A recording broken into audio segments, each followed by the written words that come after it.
Hello student, welcome back to my channel my ideal class. Students, इस video में हम वैद्युतधुरु तथा वैद्युतधुरु आघूर्ण की डेफिनीशन, बीमा, मात्रक, सूत्र ये सब पढ़ने वाले हैं। और हम आपको बता दें कि इसके पहले हमने आपकी फिजिक्स के लगभग 15 वीडियो करवा दिए हैं। और हम आपको बता दें कि ये आपकी जो है आज 7वीं क्लास है, तो इसलिए आप क्या कीजिए, पहले उन सभी क्लासों को पहले अटेंड कर लीजिए। तो हम इस क्लास को शुरू करते हैं। और इस क्लास को शुरू करने से पहले हम आपसे यही कहेंगे कि यदि आप हमारे इस चैनल में पहली बार आए हैं तो आप हमारे इस चैनल को सब्सक्राइब कर लीजिए, बेल आइकन प्रेस कर लीजिए। तो देखिए आज का हमारा टॉपिक क्या है। आज का हमारा टॉपिक है वैद्युतधुरु तथा वैद्युतधुरु आघूर्ण, यानी कि electric dipole and electric dipole moment. देखिए सबसे पहले हम परिभाषा देखते हैं किसकी, कि वैद्युतधुरु यानी कि इलेक्ट्रिक डाइपोल क्या है, इसमें इसके बारे में हमें क्यों पढ़ना है और इसकी ज़रूरत कहाँ पड़ने वाली है। देखिए इसकी परिभाषा हमने लिखी है कि वैद्युतधुरु वह निकाय है जिसमें दो बराबर परंतु विपरीत प्रकार के बिंदु आवेश एक दूसरे से अल्प दूरी पर स्थित होते हैं, तो इस निकाय को वैद्युतधुरु कहते हैं। अगर आपसे कोई पूछने लगे कि भैया आप फिजिक्स पढ़ रहे हो, कहो हाँ सर पढ़ रहे हैं, पूछे कि वैद्युतधुरु बताओ क्या होता है, तो आपको क्या याद रखना है कि वैद्युतधुरु वह निकाय है, वह सिस्टम है जिसमें दो बराबर परंतु विपरीत प्रकार के क्या होते हैं, बिंदु आवेश होते हैं। जिसमें दो बिंदु आवेश होते हैं। कैसे होते हैं? बराबर होते हैं लेकिन विपरीत होते हैं। विपरीत का मतलब एक धन और एक ऋण होता है। और उन दोनों के बीच की दूरी यानी एक दूसरे से अल्प दूरी पर स्थित होते हैं, यानी कि वो दोनों कितनी दूरी पर होते हैं? 2l दूरी पर होते हैं, जिनको क्या बोलते हैं? अल्प दूरी बोलते हैं। जब ऐसा निकाय बन जाता है, किससे? दो आवेशों से। वो दो आवेश कैसे हैं? प्लस और माइनस है, और उनके बीच की दूरी क्या है? 2l है। जब ऐसा निकाय बनता है, ऐसा सिस्टम बन जाता है, तो हम ऐसे निकाय को क्या कहते हैं? वैद्युतधुरु कहते हैं। क्या? अगर आपसे कोई पूछे कि वैद्युतधुरु क्या है, इलेक्ट्रिक डाइपोल क्या है, तो बताना है कि वैद्युतधुरु वह निकाय है जिसमें दो बराबर परंतु विपरीत प्रकार के बिंदु आवेश एक दूसरे से अल्प दूरी पर स्थित होते हैं। ऐसे बने हुए निकाय को वैद्युतधुरु कहते हैं।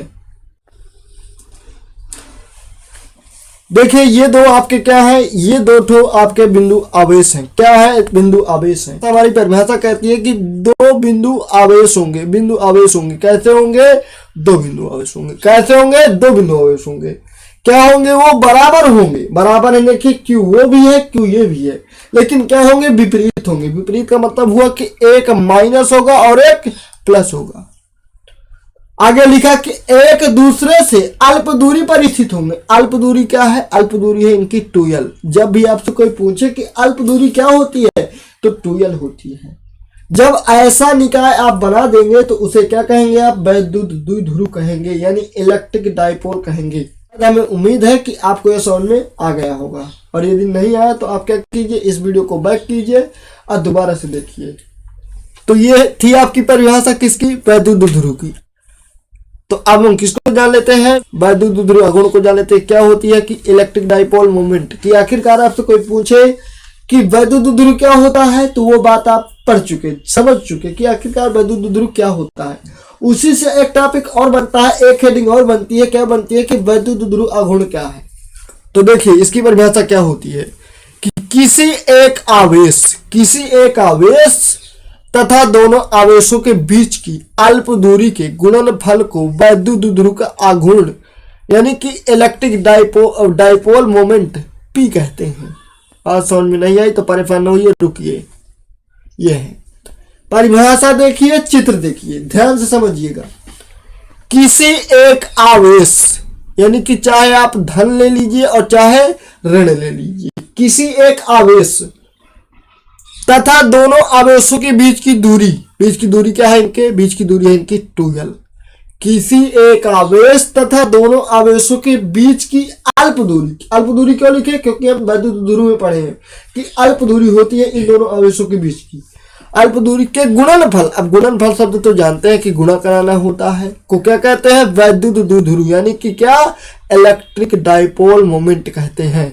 इसको कहे से लिखते हैं, इसको स्मॉल पी से लिखते हैं। ये जो पी लिखा हुआ है ये इसका जो है प्रतीक चिन्ह है। तो हमने क्या किया, यह माना कि वैद्युत द्विध्रुव के आवेश क्या है, -q और क्या है, +q है। ये जो वैद्युत द्विध्रुव बना हुआ है, ये वैद्युत द्विध्रुव बना हुआ है, इस पे क्या है, दो ठो आवेश है, क्या क्या है, -q है और एक +q है, तथा उनके बीच की अल्प दूरी 12 मीटर है।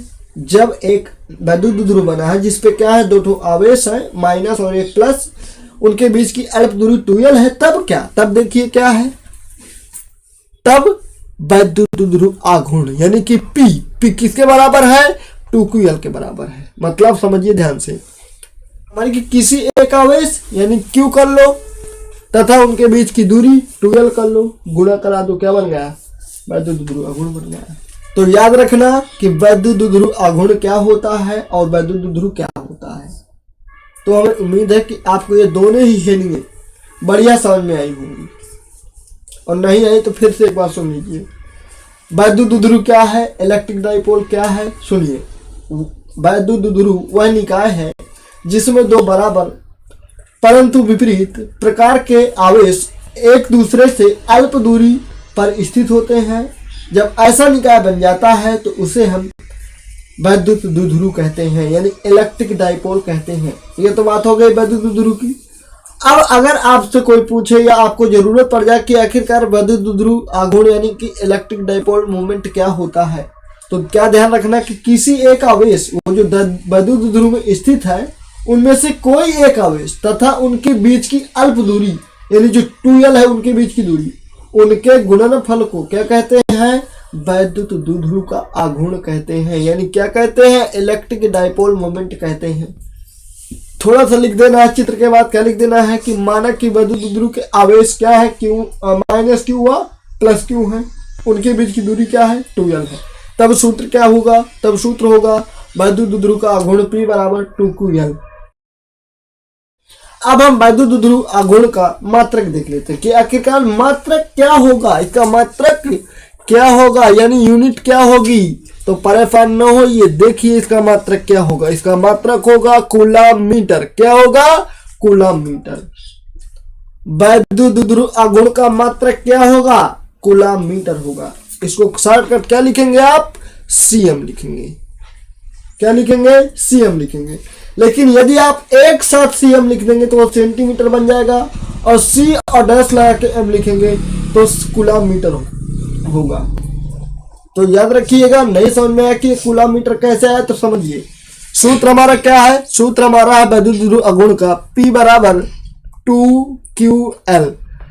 2l क्या है, दूरी है, दूरी का मात्रक क्या हुआ, मीटर। q है आवेश, आवेश का मात्रक क्या हुआ, कूलम, इसलिए मात्रक क्या बना, कूलम मीटर। आगे क्या देख लेते हैं, आगे हम देख लेते हैं बीमीय सूत्र कि आखिरकार इसका बीमीय सूत्र क्या होता है। तो परेशान न होइए, फिर से ठहरिए। ये देखिए क्या लिखी है, LTA, समझिए क्यों। सूत्र क्या पढ़े हम, P बराबर पढ़े 2ql। क्या पढ़े, 2ql। Q क्या है, आवेश, आवेश की भी मैं क्या बताई थी आपको, AT बताई थी। क्या बताई थी, AT बताए थे। ये है AT, ये लिखा है AT, और बचा क्या, L। L क्या है, L है दूरी, दूरी को क्या कहते हैं, L।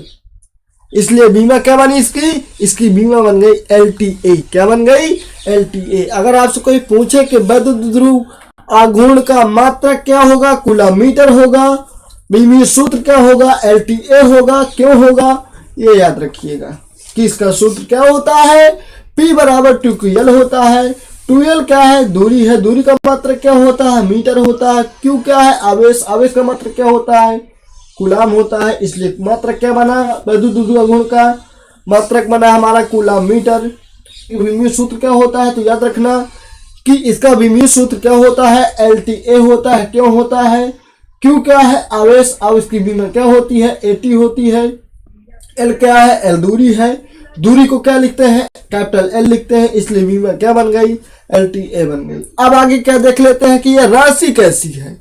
क्या है ये राशि कैसी है। आखिर आपसे कोई पूछ ले कि वदुदुद्रु कैसी राशि है। वदुदुद्रु एक सदिश राशि है। कैसी राशि है। सदिश राशि है। अब देखिए, अब ये तो हो गई बात मात्रक की, बीमीय सूत्र की, राशि की। अब क्या देख लेते हैं, इसकी दिशा देख लेते हैं। क्या देख लेते हैं, दिशा की। आखिरकार इसी की दिशा क्या होगी। तो देखिए दिशा क्या होगी, द्विध्रुव की अक्ष के अनिश ऋण आवेश से धन आवेश की ओर होती है। अगर आपसे कोई पूछने लगे कि वैद्युत द्विध्रुव की दिशा किस तरफ होगी, तो हमेशा ऋण आवेश से कहां से, ऋण आवेश से कहां होगी, धन आवेश की ओर होगी। ये जो तीर लगा हुआ है ना, इसके भीतर इस पे क्या बता रहा है, ये बता रहा है कि ऋण आवेश से कहां जा रहे हैं, धन आवेश पर जा रहे हैं। यानी वो दिशा बता रहा है। क्या, किसकी दिशा, वो दिशा बता रहा है वैद्युत द्विध्रुव की। कि जब भी आप से कोई दिशा पूछे तो बता देना कि ऋण आवेश से धन आवेश की ओर होगी इसकी दिशा। तो ये पूरा टॉपिक किसके बारे में था। ये जितनी भी चीजें आप सीखे वो सब की सब इस हेडिंग के अंदर थी। किस हेडिंग के, कि वैद्युत द्विध्रुव तथा वैद्युत द्विध्रुव अगुण क्या होता है। तो वैद्युत द्विध्रुव समझ में आया आपको, वैद्युत द्विध्रुव अगुण समझ में आया। इसके मात्रक, बीमीय सूत्र, राशि और दिशा समझ में आई। और नहीं आई ना तो क्या कीजिए, आप इस वीडियो को बैक कीजिए और दोबारा से फिर से देख लीजिए। वैसे भी हमें उम्मीद है कि आपको ये सब चीजें एक ही बार में समझ में आ गई होंगी। देखिए ये आपका क्या है, ये आपका वैद्युत द्विध्रुव बना हुआ है। ये क्या है, ये आपका वैद्युत द्विध्रुव बना हुआ है। अगर आप इसके बाएं तरफ लाइन को बढ़ा देंगे डॉट डॉट करके, या फिर दाएं तरफ बढ़ा देंगे डॉट डॉट करके, तो ऐसी स्थिति क्या कहलाएगी, ऐसी स्थिति आपकी अच्छी स्थिति कहलाएगी। और यदि आप इस से ऊपर की ओर बढ़ा देंगे लाइन को, तो वो आपकी क्या कहलाएगी, निरक्षीय स्थिति कहलाएगी। या फिर नीचे की ओर बढ़ा देंगे तो निरक्षीय स्थिति कहलाएगी। वैद्युत द्विध्रुव के बाईं और दाईं तरफ बढ़ाई गई डॉट डॉट वाली लाइन अच्छी स्थिति कहलाती है, और वैद्युत द्विध्रुव के ऊपर और नीचे बढ़ाई गई डॉट डॉट वाली लाइन क्या कहलाती है, निरक्षीय स्थिति कहलाती है।